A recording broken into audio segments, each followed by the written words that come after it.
Tonight, several developing stories as we come on the air after 2 years of silence. Tonight, we hear from Robert Mueller. For the first time, what he says he found, adding, if we had had confidence the president clearly did not commit a crime, we would have said so. Tonight, the president's reaction. Also breaking as we come on, tornado watches and warnings right now in several major cities. New York, Philadelphia, Washington, Baltimore, all the way down to Dallas. And just in tonight, the tornado near Kansas City. It was an EF4, winds of 170 miles per hour. Rob Marciano has the timing and the track for tonight. The urgent manhunt after a gunman opens fire at a business, killing a woman and shooting a deputy. After that 17-day survival story, the woman found. Tonight, news coming in on the other hiker missing, what we just learned. The dangerous jam atop Mount Everest, those 2 Americans dead, and after those chilling images last night, our team tonight getting answers. What is being done to stop scenes like this one at the top? The search tonight for a missing mother of 5, last seen dropping a child off at school, due in court today for a divorce hearing. News of a deadly mid-air collision tonight between 2 planes. Your privacy, what Alexa can hear you saying, and this evening, the new step, what you can do to erase what Alexa heard. The major headline involving the Game of Thrones actor Kit Harington, the personal struggle. And news coming in tonight from Alex Trebek on his battle with cancer. This is ABC World News Tonight with David Muir. Good evening, and it's great to have you with us here on a very busy Wednesday night. We are following those tornado warnings and watches in several major cities, but we do begin tonight with that seismic moment. Silent for 2 years, we hear from Robert Mueller for the first time tonight. And he made it clear today why he did not decide on obstruction of justice. He also said today this, quote, if we had had confidence that the president clearly did not commit a crime, we would have said so. But Mueller also said Department of Justice policy limited what he could do, saying charging the president with a crime was not an option. And tonight, Mueller's only indication of where he thinks this should go next. ABC's Chief Justice correspondent Pierre Thomas leading us off. After nearly 2 years of silence, we heard Bob Mueller's voice today. Good morning, everyone. Bluntly saying that if he was confident that the president did not commit a crime, he would have made that clear. If we had had confidence that the president clearly did not commit a crime, we would have said so. And Mueller went further, saying he did not determine whether or not the president committed a crime because of the long-standing Justice Department policy that says you cannot indict a sitting president. We did not, however, make a determination as to whether the president did commit a crime. Under long-standing department policy, a president cannot be charged with a federal crime while he is in office. That is unconstitutional. Charging the president with a crime was therefore not an option we could consider. So who then should decide? The opinion says that the Constitution requires a process other than the criminal justice system to formally accuse a sitting president of wrongdoing. But President Trump's new attorney general stepped in before Congress could, indicating there was not enough evidence. And we pressed Barr weeks ago. Was it Mueller's intent to have Barr decide? Did the special counsel indicate that he wanted you to make the decision or that it should be left for Congress? Special counsel Mueller did not indicate that his purpose was to leave the decision to Congress. I hope that was not his view. I didn't talk to him directly about the fact that we were making the decision. Tonight, pressure mounting on House Speaker Nancy Pelosi, who urged fellow Democrats to move slowly and to follow the facts. Many of them are reflecting their views as well as those of their constituents. Many constituents want to impeach the president, but we want to do what is right and what gets results. Pierre Thomas with us live tonight at the Justice Department. And Pierre, we all watched as Robert Mueller began and finished his remarks today talking about Russian interference, Russian intelligence officers, and the effort to hurt Hillary Clinton. And regardless of where Americans stand in this country, he said Americans should be concerned. Let's listen. There were multiple systematic efforts to interfere in our election. And that allegation deserves the attention of every American. And so Pierre, Mueller doubling down on Russian interference, Russian efforts, and explaining his reason behind not deciding on obstruction. That's right, David. Mueller found that the Russians targeted the election to hurt one campaign and help another. He made clear that he believes that the interference needs to be addressed. On the question of obstruction, Mueller said because of Justice Department guidelines that a sitting president cannot be indicted, he was not allowed to make a decision. Mueller also made clear that he does not want to testify before Congress, saying that his report speaks for itself, David. He did make that clear today. Pierre Thomas leading us off. Pierre, thank you. President Trump responding tonight saying there was insufficient evidence. The case is closed. Let's get right to our chief White House correspondent, Jonathan Karl, live at the White House tonight. John, what are you hearing from the president tonight, from his team?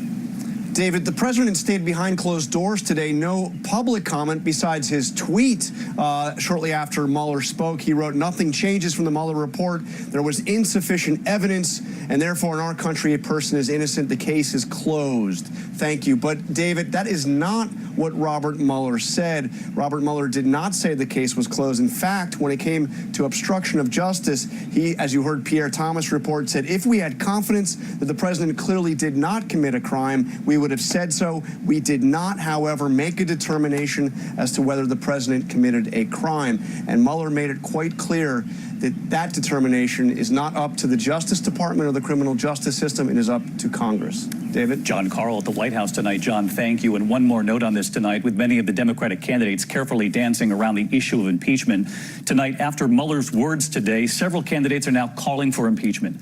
Former Vice President Joe Biden saying he agrees with Speaker Pelosi that no one would relish a divisive impeachment process, but that it may be unavoidable if this administration continues on its path. Senator Kamala Harris saying what Robert Mueller basically did was return an impeachment referral. Now it is up to Congress to hold this president accountable. We need to start impeachment proceedings. And Senator Elizabeth Warren, who was one of the first to call for impeachment last month, saying today it's up to Congress to act. They should. Meantime, to the other major story tonight, tornado watches and warnings as we come on. The risk stretching, in fact, from Dallas to Washington, D.C., from Philly right up through New York. And you can see the threat here in the Northeast at this hour. This is the radar for the New York City area, Philadelphia, Washington, Baltimore, as I mentioned, on alert 2. More than 20 reported tornadoes in just the past 24 hours. And we have learned it was an EF4 that destroyed this home in Linwood, Kansas. Winds up to 170 miles an hour. And look at this tonight, a stunning time lapse of what's being called a mothership tornado. That's in Colorado, of course, all part of these relentless storms. 85 million Americans bracing for severe weather again tonight. We have the track for you, and Gio Benitez is in the storm zone. Tonight, new damaging storms striking from the heartland to the northeast. Make sure you're inside, not playing with any electrical devices in the interior of a home. This after that monster mile-wide EF4 tornado west of Kansas City Tuesday. It is definitely rain-wrapped. This is the most dangerous kind, of course. Winds up to 170 miles per hour on the ground for more than 30 miles, ripping apart home after home, decimating neighborhoods. 10 members of George Greaves' family emerging from the basement to find their roof completely gone. Well, I mean, it was just disbelief because, I walked up our basement stairs and I looked up into the sky. At Kansas City's airport, people taking cover in parking garage tunnels, debris landing on the airfield. In the Northeast, an EF2 tornado touching down northwest of Philadelphia, and an EF1 in Sussex County, New Jersey, as students were gathered for a high school track and field banquet. It happened so fast, like we didn't have time to react and run. Sheltering in the gym to wait out the storm, and ground stops for a time at New York's airports. Gio Benitez with us live tonight from Linwood, Kansas, where I mentioned that EF4 tornado hit. I know there were some injuries, Gio, but remarkably, everyone survived this. Yeah, it's just incredible, David. 18 people injured, but no deaths. So many are crediting those early warnings from the National Weather Service. And thank goodness for those warnings, because just take a look behind me. Look at all of this damage. So much debris, so much to rebuild. David. Heeding the warnings for sure, Gio. Our thanks to you. And let's get right to senior meteorologist Rob Marciano, who's been helping to get the word out for days now. And Rob, another unsettling night ahead here. Yeah, here we go again, David. Nearly 2 weeks in this pattern. We had a couple of thunderstorms come through New York. Now it's just a heavy rain. Let's show it to you on the radar. Even a tornado warning earlier in Trenton, New Jersey. There's some roads closed in New Jersey because of all this heavy rain. Philadelphia, you're about to get clipped. Another rough night for Pittsburgh with flash flood watches there. The backside is a bigger side of this with St. Louis, Springfield, all the way down to Dallas. We had a couple of reported tornadoes already east of Dallas. You're under a watch until 8 o'clock. But this whole area from Austin to Atlantic City until midnight, it's going to get rough. We start to break down this pattern tomorrow, but it's still going to be some weakness from Cincinnati, Ohio, through Pittsburgh, again in through Philadelphia and New York City. After that, this weekend, it does get much quieter, but the next 36 hours are going to be dicey. David? All right, come on back inside. Robert, thanks to you again tonight. And we should also mention that flood emergency continues across the center of the country. Dams are under increasing pressure tonight, and now authorities this evening are faced with a difficult decision. Do they release more water, knowing they will flood communities downstream? ABC's Will Carr tonight at the Keystone Dam in Sand Springs, Oklahoma. David, tonight every county in Oklahoma is under a state of emergency. The Arkansas River is swollen and threatening thousands of homes. Behind me is the Keystone Dam. This is the last line of defense to stop catastrophic flooding from here in Oklahoma all the way down to Louisiana. Right now, they are pouring out enough water to fill more than 3 Olympic-sized swimming pools every second. That has already flooded hundreds of homes downriver. At the same time, the National Guard is sweeping in and lining the levees along the river with sandbags. Those levees are almost 80 years old and could be threatened by more rain or more water released from the dam. Engineers here tell us they're lowering the water behind the dam right now, but this is a volatile situation that is changing by the hour. David. Will Carr with us tonight as well. Will, thank you. And we're also following a breaking headline out of Louisiana at this hour. Lawmakers there have just passed a strict ban on abortion as early as 6 weeks with no exception for rape or incest, the latest in a wave of challenges across this country. And here's ABC's Steve Osunsami tonight.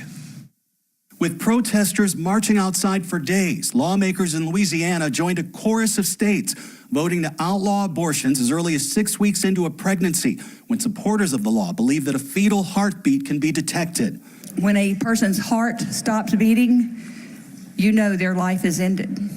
And when you can hear a baby's heartbeat, that is proof that life is present. Opponents tried to make exceptions for women who are victims of rape or incest. You're interested in pro-birth, but you're not interested in what happens to that child. But they failed. 79 yeas, 23 nays, the bill's finally passed. In Missouri, where lawmakers have already approved their own new restrictions, the state is threatening to close this clinic, the last in Missouri, by Friday. Tomorrow morning, the St. Louis clinic is asking a federal judge to step in. When women don't think there's an option for a safe, legal, and accessible abortion in their state or near them, they're going to seek whatever care they can find, and many women are going to be hurt or injured or potentially lose their life. So let's get back to Steve Osunsami on the story again tonight. And Steve, opponents of this new Louisiana law are vowing to challenge it immediately. That's right, David. The governor is promising to sign it. He's a Democrat. In a way, though, it's already being challenged. The way this law was written in the legislature, its fate is tied to a similar law in Mississippi that is already being challenged in federal court. David? All right, Steve, thank you. There is also news coming in tonight following a deadly shooting and manhunt, a gunman opening fire at a business, killing a woman, shooting a deputy and 2 others. ABC's Adrian Bankert now with the images from outside Houston. Tonight, police outside of Houston are trying to piece together what led to a deadly altercation inside this business and a shootout with a responding deputy. The incident sparked a massive manhunt for this man, Pavel Vito, considered armed and dangerous after a woman was found dead. My hearts go out to the family of the deceased. Police suspect that Vito broke into this plumbing business, waiting until employees arrived, firing on them mercilessly. Authorities say he was living on the same property and may have recently been served an eviction notice. Vito allegedly opened fire on that responding sheriff's deputy who noticed his getaway car. That deputy shot in the neck. Several schools on lockdown, the 65-year-old ditching his car and later found by search dogs hiding under a boat. When confronted, he killed himself. David, 2 people remain in the hospital in serious condition, and that deputy is in stable condition tonight. David? Adrian Bankert reporting in. Adrian, thank you. And now to the dangerous jam at the top of Mount Everest, where 11 people have now died, including those 2 Americans. We showed you the images last night here, and tonight our team trying to get some answers. The man who took this stunning image now describing the harrowing scene on that climb, the jam at the top. ABC's James Longman asking authorities there, is anything being done to stop those dangerous jams? James is in Kathmandu again tonight. Tonight, we talk to the man who took that infamous photo of hundreds of climbers gridlocked at the summit of Everest. Tensions running high. There was a bit of an argument when I took the pictures because people who are coming up wanted to go first and people who are summited wanted to go down too as well. He says he spent 90 minutes in the crowd directing traffic at the top of the world. Somebody had to take the lead because If you don't manage that, everybody's going to get stuck. But 11 climbers were lost in just 10 days, including 2 Americans.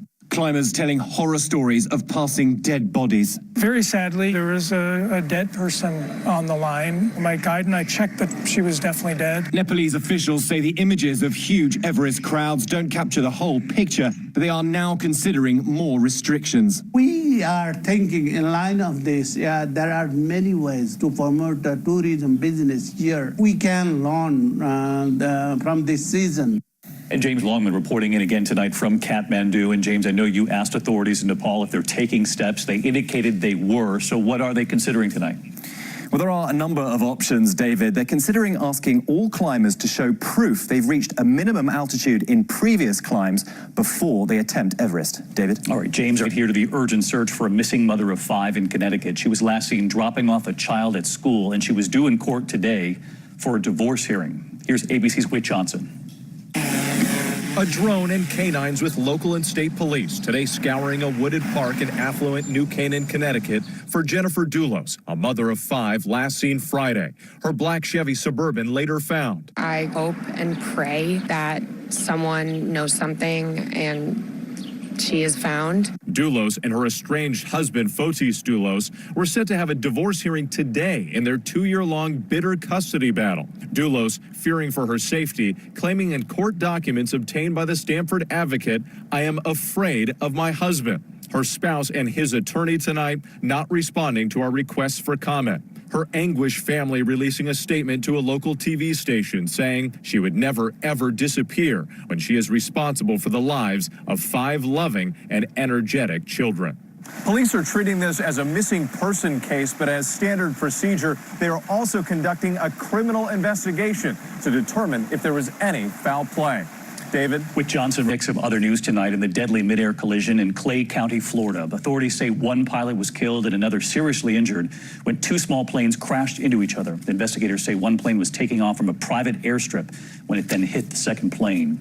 A sad end tonight to the search for a second missing hiker in Maui. Search teams today finding the body of Noah Minna 300 feet down the side of a mountain. He disappeared last week.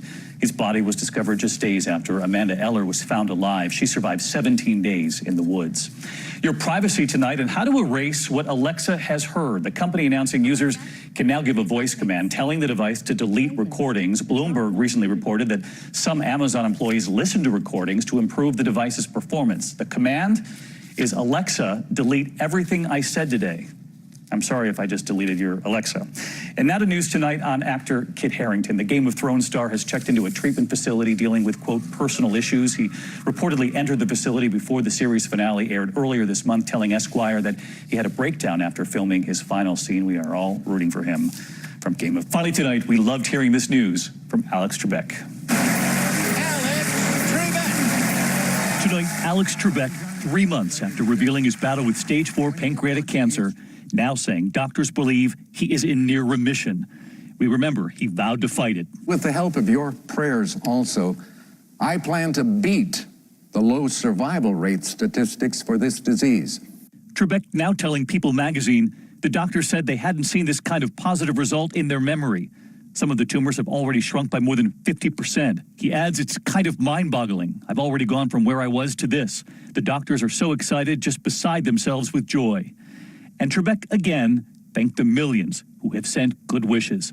I told the doctors this has to be more than just chemo. I've had a couple million people out there who have expressed their good thoughts, their positive energy, and their prayers. The doctor said it could very well be an important part of this. No doubt it is, and we're always rooting for Alex here. Stay safe if you're in the storm zone tonight. I'm David Muir. I'll see you right back here tomorrow. Good night. Thank you for making World News Tonight with David Muir, America's most watched newscast.